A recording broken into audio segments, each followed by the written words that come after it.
जनों को सभी को एकादशी का व्रत रखना चाहिए। और इस व्रत का पारणा पारणा का अर्थ होता है व्रत खोलने का दिन या व्रत खोलने का समय, जो कि 2 दिसंबर 2025 मंगलवार की सुबह 7:13 से लेकर के 9:13 तक कर लेना चाहिए। इस बार दशमी तिथि के सभी नियमों का पालन 30 नवंबर 2025 रविवार को करना है और एकादशी का व्रत 1 दिसंबर 2025 सोमवार को रखना है तथा द्वादशी तिथि के नियमों का पालन एवं व्रत का पारणा 2 दिसंबर 2025 मंगलवार को करना है। यदि अगले दिन कोई और व्रत हो, जैसे इस बार 2 दिसंबर को प्रदोष का व्रत है, तो आप एकादशी व्रत का पारणा फल, जल, फलाहारी वस्तु, ड्राई फ्रूट्स या अन्य जो है फलाहारी शुद्ध पवित्र वस्तुओं से आप व्रत का पारणा कर सकते हैं। विष्णु एकादशी गीता तुलसी विप्रोधे नवः असारे दुर्ग संसारे षटपदी मुक्तिदायिनी। भगवान श्री हरि विष्णु जी का पूजन करना, एकादशी का व्रत रखना, गीता जी का पाठ करना, तुलसी जी का पूजन एवं दर्शन करना, ब्राह्मण देवताओं की सेवा करना, उनको दान करना, उनको भोजन करवाना तथा गौमाता की रक्षा एवं सेवा करना, ये 6 कार्य इस कठिन संसार सागर को पार करने हेतु मोक्षदायक मुक्तिदायक बताए गए हैं।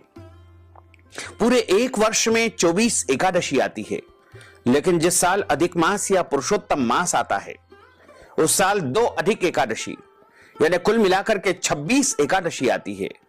प्रत्येक महीने में 2 बार एकादशी आती है, एक कृष्ण पक्ष में, दूसरी शुक्ल पक्ष में। दोनों ही एकादशियों का भिन्न भिन्न महत्व हमारे धर्म ग्रंथों तथा पुराणों में बताया हुआ है। एकादशी का व्रत भगवान श्री हरि लक्ष्मी नारायण जी का परम प्रिय व्रत है और एकादशी का व्रत करने से मनुष्यों के कई जन्मों के पाप जड़ से नष्ट हो जाते हैं तथा उनके पुण्यों का उदय होता है। जब मनुष्य के जन्म जन्मांतर के पाप नष्ट हो जाते हैं, तभी उन्हें सांसारिक एवं भौतिक सुखों की प्राप्ति होती है। जो भक्तजन माताएं बहनें एकादशी का व्रत करते हैं, उनको अपने जीवन काल में कम से कम एक बार एकादशी व्रत का उद्यापन अवश्य कर देना चाहिए। यदि अधिक बार करते हैं तो बहुत अच्छा है, लेकिन कम से कम एक बार तो आप एकादशी का उद्यापन अवश्य कर दें, क्योंकि जो व्रत हमने किया है वो जब तक हम प्रभु को समर्पित नहीं कर देंगे तब तक प्रभु उसको अंगीकार यानी स्वीकार नहीं करेंगे। इसलिए एकादशी व्रत का उद्यापन अवश्य कर देना चाहिए। यदि आप चाहें तो हमारे माध्यम से भी पूरे विधि विधान से एकादशी का व्रत उद्यापन संपन्न करवा सकते हैं। एकादशी व्रत का उद्यापन आप अपने घर में कर सकते हैं, देवालय में कर सकते हैं, शिवालय में कर सकते हैं, मंदिर में कर सकते हैं, तीर्थ में कर सकते हैं, पवित्र नदी पर कर सकते हैं या कोई भी श्रेष्ठ स्थान पर एकादशी व्रत का उद्यापन कर सकते हैं। किसी भी एकादशी को, क्योंकि यह शरीर नाशवान है, न जाने कब बुलावा आ जाए, इसलिए सभी एकादशी को उपयुक्त मानते हुए जल्दी से जल्दी आपको एकादशी व्रत का उद्यापन संपन्न कर देना चाहिए। और उसके बाद आप चाहें तो स्वेच्छा से एकादशी का व्रत करते रहें या नहीं भी करेंगे तो कोई दोष नहीं लगेगा, लेकिन एकादशी का जो उद्यापन है वो सभी को एक बार अवश्य करना चाहिए। आप हमारे माध्यम से यदि एकादशी व्रत का उद्यापन करवाना चाहते हैं तो इस हेतु आप हमसे संपर्क करें। पूरे विधि विधान के साथ में एकादशी व्रत का उद्यापन हम आपके लिए अवश्य ही संपन्न करेंगे। जो भक्तजन माताएं बहनें एकादशी का व्रत करते हैं, उनको दशमी तिथि से लेकर के द्वादशी तक कुछ महत्वपूर्ण नियमों का पालन अनिवार्य रूप से करना चाहिए। दशमी के दिन एक समय शुद्ध एवं सात्विक भोजन करें। इस दिन चावल, शहद, लहसुन, प्याज, मांस, मदिरा, मसूर की दाल, कटहल की सब्जी का उपयोग नहीं करना चाहिए। दशमी के दिन पराये अन्न अर्थात दूसरे के घर का भोजन नहीं करना चाहिए। ब्रह्मचर्य व्रत का पालन करना चाहिए तथा एकादशी के दिन सुबह जल्दी उठ करके स्नान करके पूजा अर्चना करके एकादशी व्रत का संकल्प अवश्य धारण करना चाहिए। वैसे तो पद्म पुराण के उत्तरखंड के अध्याय 64 में श्लोक नंबर 34 जो लिखा हुआ है, उसके सुनने से या बोलने से भी आपका संकल्प हो जाएगा लेकिन आपके घर में संकल्प करने की व्यवस्था है तो आप संकल्प भी कर सकते हैं। एकादश्याम निराहार स्थित्वाहं परेहनि भोक्ष्यामि पुंडरीकाक्ष शरणम में भवाच्युत। हे कमल नयन, हे भगवान अच्युत, हे जनार्दन, हे दामोदर, मैं एकादशी के दिन निराहार रह करके अगले दिन ही भोजन करूंगा। इस प्रकार भी यदि आपने बोल लिया या सुन लिया तो भी आपका संकल्प हो जाएगा। लेकिन यदि आपके घर में संकल्प करने की व्यवस्था है तो आप अपने पूजा घर में देव स्थान में शुद्ध घी या तिल के तेल का दीपक प्रज्वलित कर दे। एक पूजा की थाली रखे, उसमें कंकु और चावल के स्थान पर जव या तिल रखे, तुलसी जी का पत्ता रखे, सुपारी रखे, पीला पुष्प रखे, कुछ दक्षिणा रख करके और हाथ की मुद्रा को इस प्रकार रखे, हाथ के मध्य भाग में जल रखे और सभी सामग्री जो हमने बताई है उनको रख करके 3 बार आपको बोलना है ओम विष्णवे नमः, ओम विष्णवे नमः, ओम विष्णवे नमः। ओम तिथिर विष्णु स्थावारो नक्षत्रम विष्णुरेव च योगश्च करणम विष्णु सर्वम विष्णुमयम जगत। ओम विष्णुर्विष्णुर्विष्णु श्रीमद् भगवतो महापुरुषस्य विष्णोर आज्ञाः प्रवर्तमानस्य अद्य श्री ब्रह्मणोन्हि द्वितीय प्रार्धे श्री श्वेतवारः कल्पे वैवस्वत्मन् मंत्रे अष्टाविंशतितमे कलियुगे कलि प्रथम चरणे भूर्लोके भारतवर्षे भरतखंडे जम्बुद्वीपे आर्यावर्तांतर्गत ब्रह्मवर्तेक देशे अवंतिकायां विशाला क्षेत्रे महाकालवने हरसिद्धि पीठे क्षिप्रातटे बौद्धावतारैः रविर दक्षिणायनैः हेमंत ऋतोः मासानां उत्तमे मासैः मार्गशीर्ष मासैः शुभैः शुक्ल पक्षैः अद्यायः एकादश्यायां पुण्यतिथयोः चंद्रवास्रान्वितायां रेवती दिवस नक्षत्रे मीन राशिस्ते श्री चंद्रैः कर्क राशिस्ते श्री देवराज गुरु वृश्चिक राशिस्ते श्री सूर्ये शेषेषु ग्रहेषु यथा यथम राशि स्थान स्थितसु एवं ग्रह गुण गण विशेषण विशिष्टायां शुभ पुण्य तिथौः। आप बोलिएगा मम आत्मनः श्रुति स्मृति पुराणोक्त वेदोक्त शास्त्रोक्त पुण्य फल प्राप्त्यर्थम यह जन्मनि जन्मांतरे वा सकल दुरितोपशमनार्थम आदि देविक आदि भौतिक आध्यात्मिक त्रिविध तापोपशमनार्थम वात पित्त कफ जन दोष परिहारार्थम आदित्याद्यावाहित नवग्रह देवताः प्रसन्नार्थम कुल देवताः प्रसन्नार्थम पितृ देवताः प्रसन्नार्थम सर्व देवताः प्रसन्नार्थम अप्राप्त लक्ष्मी प्राप्त्यर्थम प्राप्त लक्ष्म्योश्च चिरकाल संरक्षणार्थम 10 विधि लक्ष्मी प्राप्त्यर्थम बहुविध लक्ष्मी प्राप्त्यर्थम सर्वविध लक्ष्मी प्राप्त्यर्थम सर्व पाप दोष पीड़ा निवृत्त्यर्थम पितृदोष शमनार्थम अद्य दिवसे मोक्षदा एकादश्यायाम व्रत कर्माहम करिष्ये। इस प्रकार संकल्प प्रभु को समर्पित करने के बाद हाथ जोड़ करके उनसे प्रार्थना करें, हे दीन बंधु, हे दीनानाथ, हे करुणा निधान, आज मैं मोक्षदा एकादशी का व्रत करने जा रहा हूं या करने जा रही हूं। मैं पूरे विधि विधान से सभी नियमों का पालन करते हुए एकादशी का व्रत करूंगा या करूंगी। मेरे द्वारा जाने में अनजाने में कोई भी त्रुटि हो जाए, गलती हो जाए तो अबोध बालक जान करके मुझे क्षमादान अवश्य ही प्रदान कर देना। इस प्रकार आपका एकादशी का व्रत आरंभ हो जाएगा। सर्वप्रथम प्रातःकालीन वेला में सूर्य भगवान को अर्घ्य प्रदान करें, माता पिता को प्रणाम करें, तुलसी जी का पूजन अर्चन करें, तुलसी जी में जल अर्पण करें, गौ माता का पूजन करें तथा इस दिन किसी को भी अन्न का सेवन नहीं करना चाहिए, केवल और केवल फलाहार करें। सर्वोत्तम फलाहार गाय का दूध एवं फल बताए गए हैं। इसके अलावा अन्य शुद्ध और सात्विक फलाहारी वस्तु का आप उपयोग कर सकते हैं। Chai loving Ronak was about to have a life-changing moment. Coffee can also taste this good. Any special tips for a beginner? Add some hot water to the powder and whisk. Stir with a cinnamon stick. Now level up. Filter coffee. The more he saw, the more he fell in love. Ronak, make Mokshada Ekadashi के दिन ही भगवान श्री कृष्ण ने महाभारत के युद्ध भूमि में अपने शिष्य अर्जुन को गीता का उपदेश दिया था।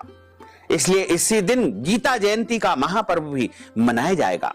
तो इस दिन गीता जी का पूजन अर्चन करना चाहिए, श्रीमद् भगवत गीता का पाठ करना चाहिए तथा गीता जी की पुस्तक का दान करना चाहिए और अधिक से अधिक आपको गीता जी का पाठ करने के लिए आम जनों को, भक्त जनों को प्रेरित भी करना चाहिए।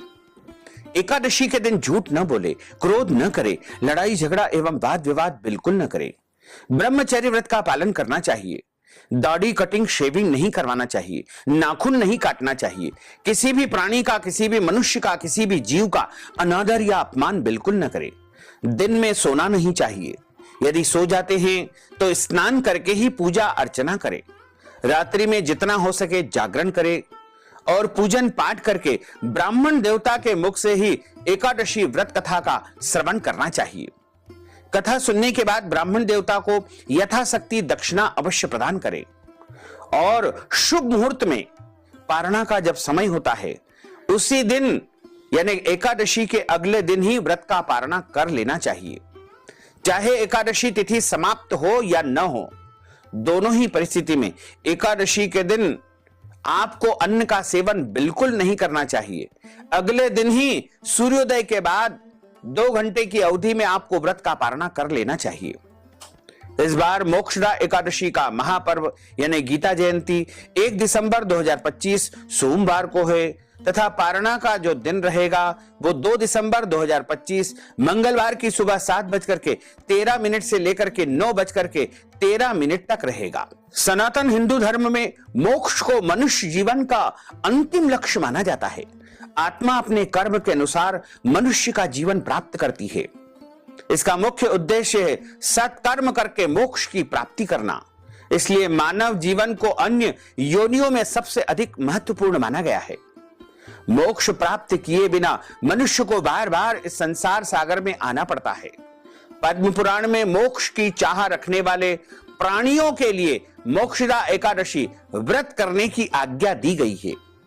इस व्रत का उद्देश्य पितरों को मुक्ति दिलाना भी है। इससे पूर्वजों को मोक्ष मिलता है, उनके कर्मों एवं बंधनों से उन्हें मुक्ति मिलती है। श्री हरि के आशीर्वाद से, उनके पुण्य प्रताप से मनुष्य के पापों का नाश होता है और मनुष्य के मृत्यु के बाद उनका उद्धार होता है। मोक्ष की प्राप्ति के इच्छुक व्यक्तियों के लिए सनातन धर्म में मोक्षदा एकादशी को सबसे अहम और पुण्यकारी व्रत माना गया है। इस व्रत के पुण्य से मनुष्य के सारे पाप जड़ से नष्ट हो जाते हैं, धुल जाते हैं और उसे जीवन मरण के चक्र से मुक्ति मिलती है। मोक्षदा एकादशी बहुत ही बड़ी एकादशी है। यही वह शुभ दिन था जिस दिन भगवान श्री कृष्ण ने कुरुक्षेत्र के युद्ध क्षेत्र में अर्जुन को श्रीमद् भगवत गीता सुनाई थी। जो कोई इस दिन किसी योग्य व्यक्ति को भगवत गीता उपहार के स्वरूप में दान करता है वह भगवान श्री कृष्ण के द्वारा आशीर्वाद प्राप्त करता है। मोक्षदा एकादशी सबसे बड़ी एकादशी मानी गई है और इसका व्रत सभी को करना चाहिए।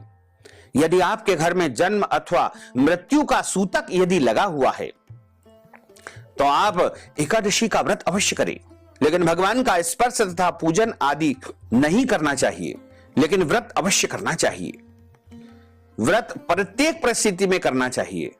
मनुष्य चाहे शुद्ध हो या अशुद्ध हो, सभी परिस्थितियों में एकादशी का व्रत अवश्य करना चाहिए। अब हम आप सभी को मोक्षदा एकादशी की दिव्य और ज्ञानमयी कथा सुनाने जा रहे हैं।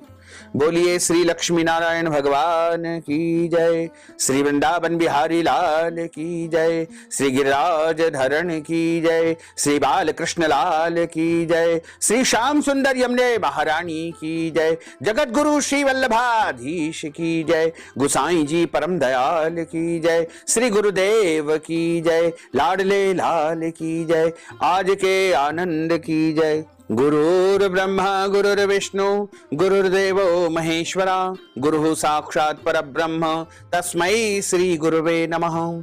श्री अखंड मंडलाकारं व्याप्तं येन चराचरं तत्पदं दर्शितं येन तस्मै श्री गुरुवे नमः। वसुदेव सुतं देवं कंसचाणूरमर्दनं देवकी परमानंदं कृष्णं वंदे जगद्गुरुं। कृष्णाय वासुदेवाय हरये परमात्मने प्रणतः क्लेशनाशाय गोविंदाय नमो नमः। सच्चिदानंद रूपाय विश्वोत्पत्त्यादि हेतवे तापत्रय विनाशाय श्री कृष्णाय वयं नमः। यं प्रव्रजन्तमनुपेतमपेत कृत्यं द्वैपायनो विरह कातर आजुहाव पुत्रेति तन्मयतया तर्वोऽभिनेदुस्तं सर्वभूत हृदयं मुनिमानतोऽस्मि। कस्तूरी तिलकं ललाटपटले वक्षस्थले कौस्तुभं नासाग्रे वरमौक्तिकं करतले वेणुः करे कंकणं सर्वांगे हरिचंदनं सुललितं कंठे च मुक्तावलिं गोपस्त्री परिवेष्टितो विजयते गोपाल चूड़ामणिं फुल्लन्धीवरकान्तिमिन्दुवदनं वरहावतं सप्रियं श्रीवत्साङ्कमुदार कौस्तुभधरं पीतांबरं सुंदरं गोपीनां नयनोत्पलार्चिततनुं गोपसंघावृतं गोविंदं कलवेणुवादनपरं दिव्यांगभूषणं भजे दिव्यांगभूषणं भजे। करारविंदेन पदारविंदं मुखारविंदेन विनिवेशयन्तीं वटस्य पत्रस्य पुटेषु यानं बालं मुकुन्दं मनसा स्मरामि बालं मुकुन्दं मनसा स्मरामि।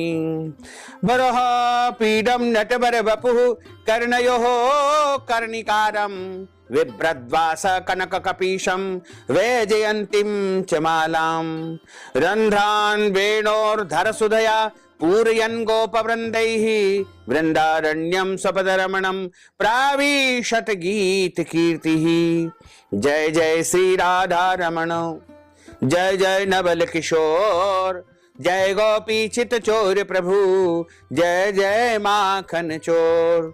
मात मेरी श्री राधिका पिता मेरे घनश्याम इन दोनों के चरणन में मेरा बारंबार प्रणाम।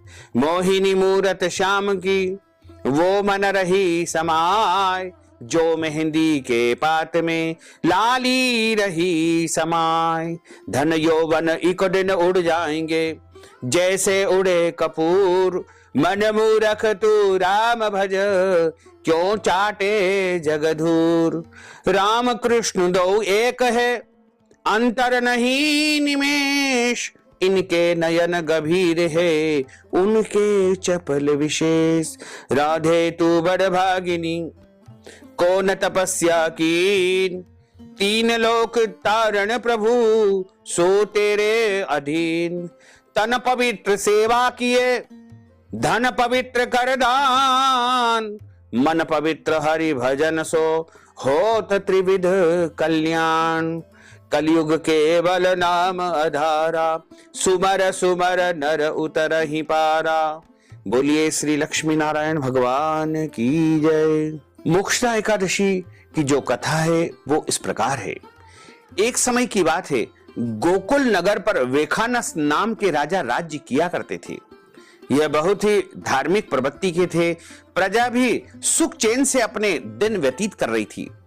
राज्य में किसी भी प्रकार का कोई संकट नहीं था। एक दिन क्या हुआ कि राजा वेखानस अपने शयन कक्ष में आराम कर रहे थे। तभी क्या हुआ कि उन्होंने एक विचित्र स्वप्न देखा जिसमें वे देख रहे हैं कि उनके पिता जो मृत्यु को प्राप्त हो चुके थे वो नरक में बहुत कष्टों को झेल रहे हैं। अपने पिता को इन कष्टों को देख करके राजा बेचैन हो गए और उनकी निद्रा भंग हो गई। अपने स्वप्न के बारे में रात भर राजा चिंतित रहे, विचार करते रहे, लेकिन उनको कुछ भी समझ नहीं आया।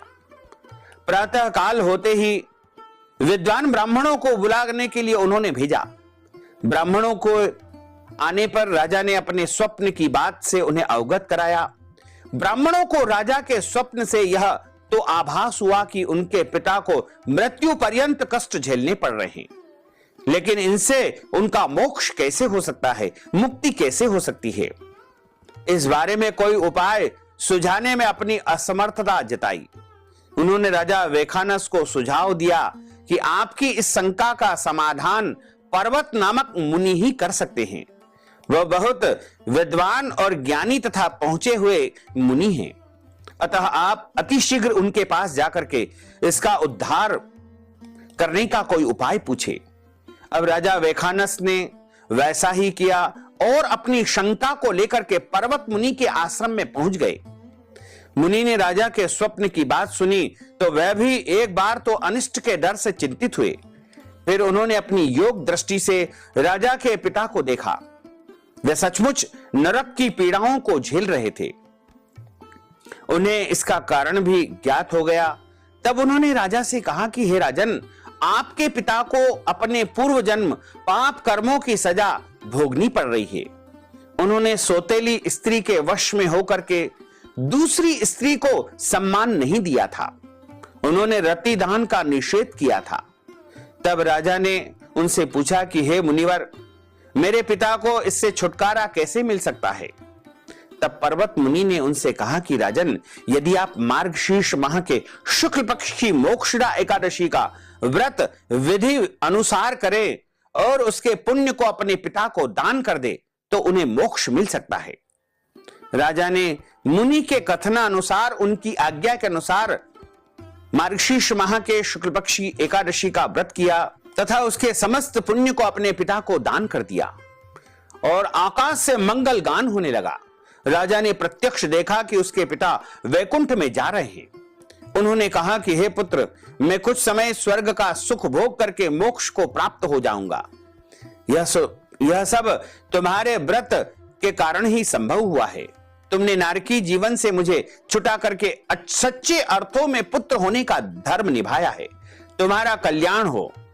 पुत्र, राजा द्वारा एकादशी का व्रत रखने से उसके पिता के पापों का क्षय हुआ और उन्हें मोक्ष की प्राप्ति हुई।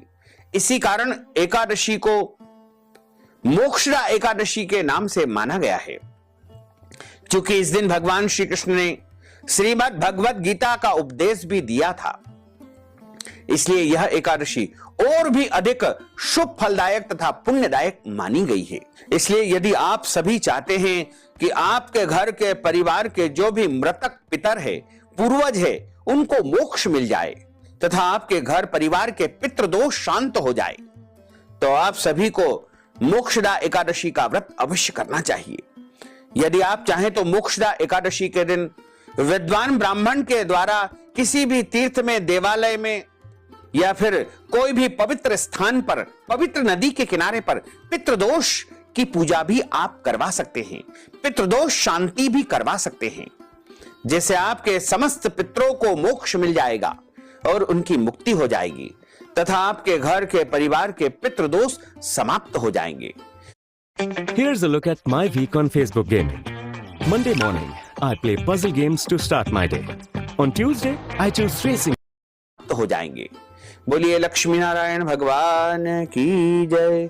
अच्युतम केशवम राम नारायणम कृष्ण दामोदरम वासुदेवम हरे श्रीधरम माधवम गोपिका वल्लभम श्री जानकी नायकम श्री रामचंद्रम भजे। बोलिए श्री लक्ष्मी नारायण भगवान की जय। श्री वृंदावन बिहारी लाल की जय। अब हम सभी मिलकर के प्रभु की आरती का गायन करेंगे। ओम जय जगदीश हरे, स्वामी जय जगदीश हरे। भक्त जनों के संकट, दास जनों के संकट क्षण में दूर करे। ओम जय जगदीश हरे। जो ध्यावे फल पावे, दुख बिन से मन का, स्वामी दुख बिन से मन का। सुख संपत्ति घर आवे, सुख संपत्ति घर आवे, कष्ट मिटे तन का। ओम जय जगदीश हरे। मात पिता तुम मेरे, शरण गहूं में किसकी, स्वामी शरण गहूं में किसकी। तुम बिन और न दूजा, प्रभु बिन और न दूजा, आस करूं मैं किसकी। ओम जय जगदीश हरे। तुम पूर्ण परमात्मा, तुम अंतरयामी, स्वामी तुम अंतरयामी। पार ब्रह्म परमेश्वर, पार ब्रह्म परमेश्वर, तुम सबके स्वामी। ओम जय जगदीश हरे। तुम करुणा के सागर, तुम पालन करता, स्वामी तुम पालन करता, मैं सेवक तुम स्वामी, मैं सेवक तुम स्वामी, कृपा करो भरता। ओम जय जगदीश हरे, तुम हो एक अगोचर सबके प्राणपति, स्वामी सबके प्राणपति। किस विध मिलहूँ दयामय, किस विध मिलहूँ दयामय, तुमको मैं कुमति। ओम जय जगदीश हरे, दीन बंधु दुख हरता, तुम ठाकुर मेरे, स्वामी तुम रक्षक मेरे। अपने हाथ उठाओ, अपनी शरण लगाओ, द्वार पड़ा तेरे। ओम जय जगदीश हरे, विषय विकार मिटाओ, पाप हरो देवा, स्वामी पाप हरो देवा। श्रद्धा भक्ति बढ़ाओ, श्रद्धा प्रेम बढ़ाओ, संतन की सेवा। ओम जय जगदीश हरे, तन मन धन सब कुछ है तेरा, स्वामी सब कुछ है तेरा। तेरा तुझको अर्पण, प्रभु जी का प्रभु जी को समर्पण, क्या लागे मेरा। ओम जय जगदीश हरे, पूर्ण ब्रह्म की आरती जो कोई नर गावे, स्वामी जो कोई नर गावे। कहत शिवानंद स्वामी, जपत हरा हर स्वामी, मन वांछित फल पावे। ओम जय जगदीश हरे, जय जगदीश हरे, स्वामी जय जगदीश हरे, मोहन जय जगदीश हरे। भक्त जनों के संकट, दास जनों के संकट, क्षण में दूर करे। ओम जय जगदीश हरे, कर्पूर गौरम करुणावतारम, संसार सारम भुजगेंद्रहारम, सदा वसंतम हृदयारविंदे भवम भवानी सहितम नमामि। मंदार मालांकुरितालकाय, कपाल मालांकितशेखराय, दिव्यांबराय दिगंबराय, नमः शिवाय नमः शिवाय। आरार्तिक्यं समर्पयामि, नमो नमः। अथ मंत्र पुष्पांजलि। हरि ओम यज्ञेन यज्ञमय जंत देवास्तानि धर्माणि परमान्यासन्नते हनाकं महिमानः, सचन्त्र यत्र पूर्वे साध्याः सन्ति देवाः। ओम राजाधिराजाय प्रसय्यसाहिने, नमो वयं वै श्रवणाय कुर्महे, समे कामान् कामकामाय, मह्यं कामेश्वरो वै श्रवणो ददातु। कुबेराय वैश्रवणाय महाराजाय नमः। ओम स्वस्ति साम्राज्यं भोज्यं स्वराज्यं वैराज्यं पारमेष्ठं राज्यं महाराजमाधिपत्यमय्यं समन्तपर्यायै स्यात् सार्वभौमः सर्वायुषा अन्तार्धा परार्धात् पृथिव्यै समुद्रपर्यन्ताय एकराट इति तदप्येष श्लोको भिगितो मरुतः परिवेष्टारो मरुतस्यावसान ग्रहे आविक्षितस्य कामप्रेर्विश्वे देवा सभासदेति। ओम विश्वा तच्चक्षुरुत विश्रुतो मुखो विश्रुतो बाहुरुतो विश्वस्पात् संबाहोभ्यां धमति संपतत्रेर्द्यावा भूमिं जनयन् देवैकः। ओम एकदन्ताय विद्महे वक्रतुण्डाय धीमहि तन्नो दन्ती प्रचोदयात्। आदिशक्ति च विद्महे जगन्माताय धीमहि तन्नो शक्ति प्रचोदयात्। तत्पुरुषाय विद्महे महादेवाय धीमहि तन्नो रुद्रः प्रचोदयात्।